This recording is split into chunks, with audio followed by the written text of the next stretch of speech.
Hola androides, ¿cómo estáis? Bienvenidos a un nuevo vídeo. ¿Qué tal, Carlos? ¿Cómo estás? Pasa, bro? Aquí estamos y vamos a empezar dentro de esta sección Pro una serie de vídeos. No sabemos si será uno, entonces no será una serie, o si serán varios, también va según vuestras preguntas al respecto, que va a ser sobre los procesadores de nuestros móviles, Android, de los móviles en general, ya que, vale, siempre hablamos que si Snapdragon 820, ahora es el 835 y tal, de tantos nanómetros, de tantos gigahercios, tantos núcleos, MediaTek, ARM, también es unas siglas que van por ahí dando vueltas, y con esta serie vamos a intentar dejar todo claro con nuestro experto, pues todas estas características y cómo afectan, cómo se construyen, etc. Vamos a empezar por la base, por el padre o la madre de todo esto. Muchos de vosotros habéis escuchado hablar de ARM Computing, ARM Holdings. Bien, ARM es un diseñador de chips, un diseñador de procesadores con su instruction set, su lenguaje interno, ¿de acuerdo? Y es un diseñador que licencia sus diseños a otras empresas y o fabricantes de chips, ¿de acuerdo? Entonces, tenemos arriba del todo ARM, que es el padre, que diseña los chips. En este caso, los chips que corren los móviles, el 90% de los chips que corren los móviles Android, por ejemplo, están diseñados la base por ARM. Entonces, tenemos el arquitecto, el que diseña, ¿vale? Una vez el arquitecto ha diseñado un chip de referencia, él licencia, él vende ese diseño, vende ese plano de chip a distintos fabricantes. Por ejemplo, Qualcomm, ¿de acuerdo? Bien. Qualcomm viene y coge ese diseño, referencia, le paga royalties, ¿vale? Por cada chip que fabrica, le paga royalties, coge ese diseño, referencia, ese plano, y sobre ese diseño, referencia, ese plano, Qualcomm y sus ingenieros, que tiene un montón de ingenieros, pueden activar funcionalidades, meter varias partes de ese diseño o coger parte de ese diseño y optimizarlo o adaptarlo a lo que ellos creen que debería de ser la filosofía de su chip tipo Snapdragon, ¿vale? Eso es una opción, una variante que pueden hacer. También pueden coger un diseño de referencia de ARM y rediseñarlo, no voy a decir por completo, pero en una gran mayoría, ¿de acuerdo? Son sus dos opciones. Una vez Qualcomm ha cogido ese diseño referencia de ARM y lo ha rediseñado, readaptado, reajustado, puesto lo que a él le interesa, Qualcomm se va a una foundry, que es una fábrica de procesadores, por ejemplo TSMC o Samsung. Samsung fabrica procesadores. Va ahí con ese diseño, con unas litografías, lo que es el plano de ese diseño, y le pide a ese fabricante de chips que le imprima los chips, porque los chips se imprimen. Usan la luz para dibujar, es que intento acercarme pero lo simplifico, dibujar ese diseño encima de una pizza que se llama oblea de silicio, ¿vale? Que es como una redonda, así como un espejo. Ese espejo entra y bueno, hay una especie de, vamos a llamarle láser, aunque no es un láser exactamente, que va haciendo ese chip, y en una oblea, en esa pizza, pueden caber pues muchos chips, ¿de acuerdo? No es un chip, una oblea, es como la masa, digamos, ¿vale? Ese es el proceso básico que siguen todos los grandes fabricantes de procesadores. Entonces acabamos con procesadores tipo Qualcomm con sus Snapdragon, MediaTek, por ejemplo, o incluso Apple. Apple también licencia de ARM, ¿vale? Porque sus chips son compatibles a ARM. O sea, realmente aunque parezcan entre un MediaTek, el Apple A9, el Exynos y tal, todos parten de la misma base, es curioso, ¿no? Sí, son compatibles con el diseño instruction set de ARM, ¿de acuerdo? Lo que pasa es que Apple va mucho más allá, ¿de acuerdo? Hace más modificación de la base. Sí, tienen como 1200 ingenieros dedicados solo al chip, ¿vale? Ellos van por libre. Y viniendo, que lo estábamos comentando, hay algo bastante interesante que me llama la atención, que es la cantidad, o más bien baja cantidad, de fábricas de procesadores que hay en el mundo. Sí. Haceros a la idea de que construir una fábrica para fabricar un chip en una tecnología concreta y en un tamaño concreto supongo que habréis escuchado hablar de los nanómetros, ¿vale? Eso es el tamaño del chip. Cuesta crear una fábrica para que haga eso, cuesta del orden de entre 6 y 9 o 10 billones de dólares. Eso es una inversión muy bestia, con lo cual no hay mucha gente que se dedique a hacer eso. Con lo cual son muy grandes empresas que se pueden permitir el desembolsar a priori todo ese dineral para construir la fábrica, para que empiece a fabricar chips, para venderlos y después recuperar esa inversión. No cualquiera se monta aquí una fábrica de procesadores, ¿no? No, Dios mío, no. No, hay muy pocas, hay muy Me pocas. imagino la típica caravana al Breaking Bad haciendo metanfetamina, haciendo ahí procesadores clandestinos. Necesitaría una inversión ahí potente en la caravana, Fabricar procesadores a este tipo de tamaños, de nanómetros, por ejemplo, los de 14 nanómetros, va casi más allá que el arte para poder hacer eso. Tened en cuenta que cada vez que reducen el tamaño de los chips, necesitan inventar nuevas herramientas que sean capaces de serigrafiar, de dibujar esos transistores que tienen un tamaño pues, de nanómetros. Es algo infinito, o sea, es increíblemente pequeño, Entonces, ese equipamiento que tiene que manipular y trabajar y con una precisión bestial, cuestan una fortuna. Es algo que habría que verlo. Un día de estos haremos un especial y es fascinante realmente. Sí, porque ahora íbamos sobre los 14, tanto en procesadores de ordenador como los Intel de las dos últimas generaciones, también en móviles. Ahora parece que ya saltamos a los 10 nanómetros con el Snapdragon 835, fabricación de parte de Samsung. Y el próximo paso parece que ya son los 7, que es la mitad de 14, es decir, el doble. O sea, es una pasada, o sea. Sí, lo que normalmente se hace es, tú tienes un tamaño asignado, 10 milímetros por 10 milímetros, por ejemplo, es el tamaño del chip tuyo, lo que tiene que ocupar, y conforme vas reduciendo los nanómetros, evidentemente puedes poner más transistores, con lo cual te da más potencia. Más transistores, más potencia, porque pueden hacer más cosas, ¿de acuerdo? También lo que puedes hacer es, como vas reduciendo esos transistores chupan menos energía, ¿vale? Tienen menos pérdida energética, entre otras cosas. También ese tipo de tecnología te permite balancear. Pues puedes reducir por aquí o puedes aumentar la potencia, etcétera. Puedes jugar con todo esto, ¿vale? Y volviendo, por ejemplo, al tema de para móviles, una tecnología, y de hecho la idea de este vídeo se nos ha ocurrido debido a ella, sobre la tecnología Big Little que preguntaban, que es una tecnología que está muy de moda, lo sabéis, que una parte de unos núcleos de procesador van a una velocidad alta y otros a una más baja. ¿Qué tal funciona? A ver, a nivel teórico y a nivel de marketing está muy bien, es una idea un poco de parche, como la idea del Quick Charge, ¿vale? Un stopgap que se llamaría. Está bien, pero podría haber sido mucho más. No llegan ni a lo mínimo que debería haber llegado. Básicamente lo que están haciendo es usar, por ejemplo, vamos a utilizar un ejemplo de dos clusters. Dos clusters es una agrupación de núcleos lógicos, ¿de acuerdo? O físicos. Entonces, dos clusters. Un cluster que es de baja potencia y un cluster que es de alta potencia. Lo de baja potencia se refiere a que en ese clúster están empleando un tipo de chip, un tipo de núcleo que tiene un desempeño menor, una potencia menor, pero gasta muchísimo menos. También relativamente, incluso sí, respecto al grande, digamos. Sí. La ventaja, digamos, el concepto de hacer esta división es porque en determinadas situaciones, en un momento de ejecución, pueden haber hilos de ejecución o, para simplificar, programas que necesitan muy poca potencia, no necesitan una potencia bestial, necesitan muy poca potencia.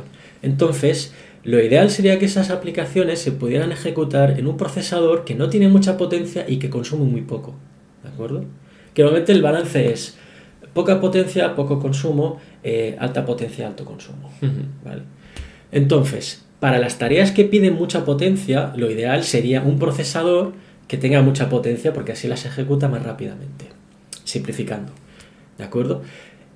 Una situación ideal sería un procesador que cuando no está haciendo nada o casi nada tenga un consumo nulo, ¿de acuerdo? Que no gaste nada. Pero Los transistores, que son lo que está dentro de los procesadores, es la base elemental de cualquier procesador, los transistores, incluso cuando no están haciendo nada, solo por el hecho de alimentarlos y que estén vivos, están gastando energía, ¿vale? Es una energía residual que están gastando, es un mínimo gasto. Es como cuando estás dentro del coche con el motor y lo mantienes al ralentí. Es el ralentí ese. Si no hay, se apaga el motor, ¿vale?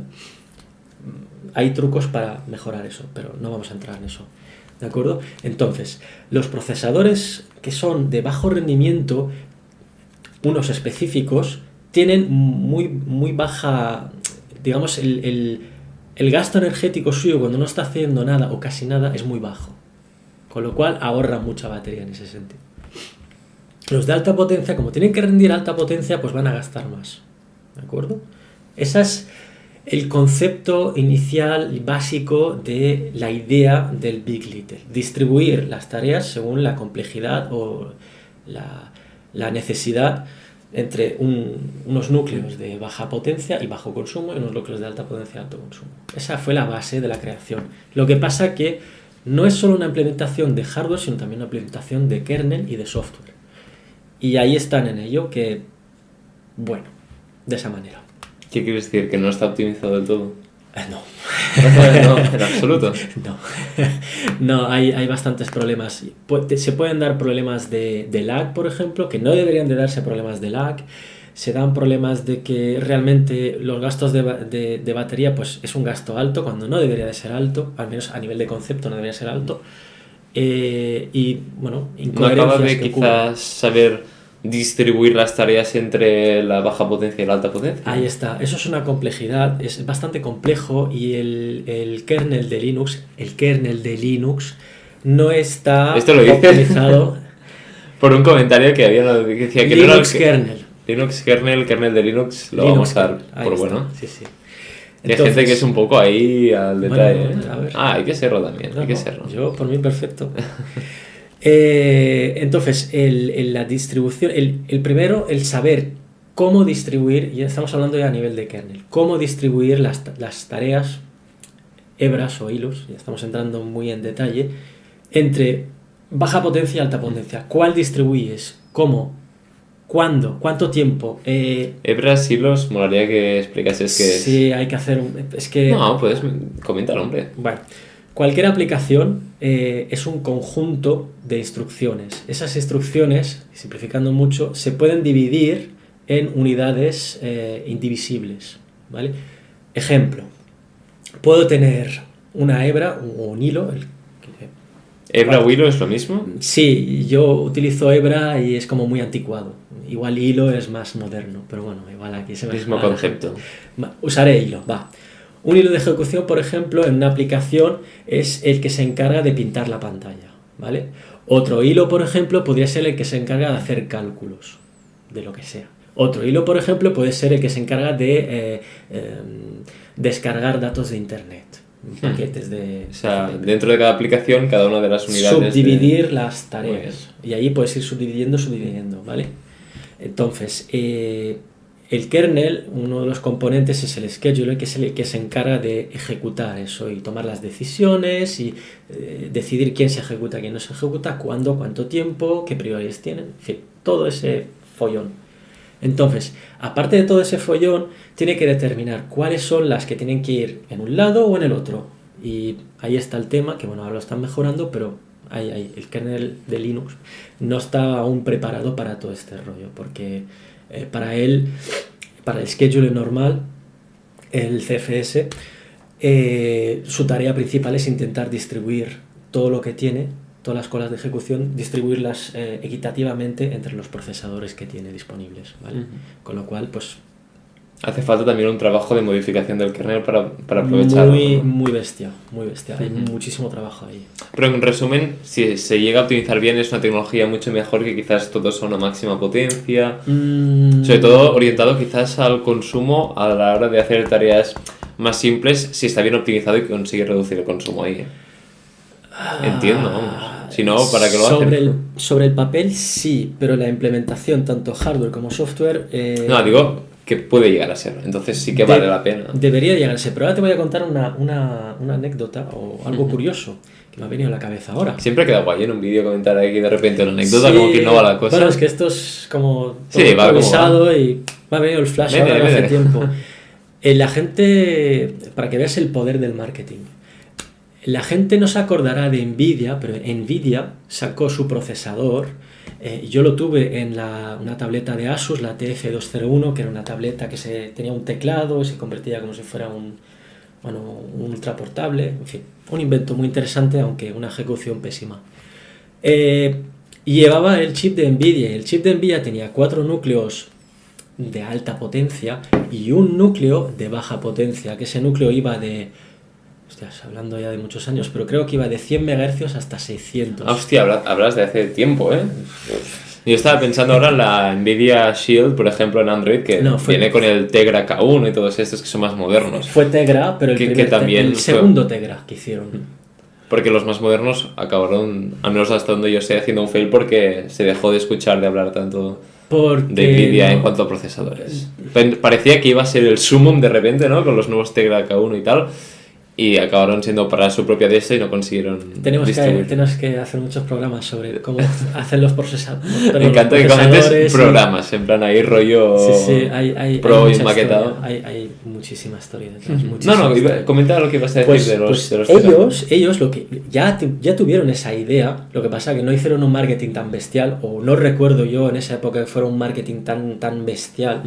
Y ellos lo que hacían era eso, cuando una tarea necesitaba poca potencia, apagaban los 4 núcleos de alta y mantenían el núcleo de baja, que era uno solo, que era un 4+1, le llamaban. En total eran 5, pero era 4+1. Entonces, la tarea se iba ejecutando en el pequeño. Cuando el pequeño iba aumentando la frecuencia, llegaba hasta 620 o 40, no me acuerdo. Cuando llegaba y si aún se quedaba corto, lo que hacía era... pasaba todas esas tareas, o la tarea que estaba ejecutando en ese momento, a los núcleos de alta potencia, encendía un núcleo de alta potencia, lo pasaba ahí y ese lo apagaba o lo desconectaba, ¿de acuerdo? Entonces eso es lo que hacía. Es una especie de Big Little, sin toda la historia que hay detrás del marketing de Big Little. Funcionaba bastante bien, pero tenía algunos problemillas. Entonces... también en esa época la tecnología era otra y había otros problemas también a resolver. Sí, a ver, sí.